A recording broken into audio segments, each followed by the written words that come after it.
How to reset forgotten Roblox password. Hi guys, in this video I'm going to show you step by step that how you can reset your forgotten Roblox password, so let's dive in. First, open your browser and here you have to search for roblox.com and it's going to bring you to this page, and here you can see I have this section over here. You simply have to click forgot password and it's going to take you to another page. I'm going to enter my email over here, and then you simply have to click this submit option over here. Once you click submit, and now it's going to send this link to reset your password. I'm just going to go to my Gmail.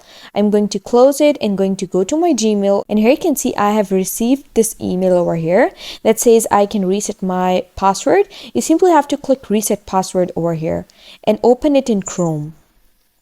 And now you'll be able to reset your password.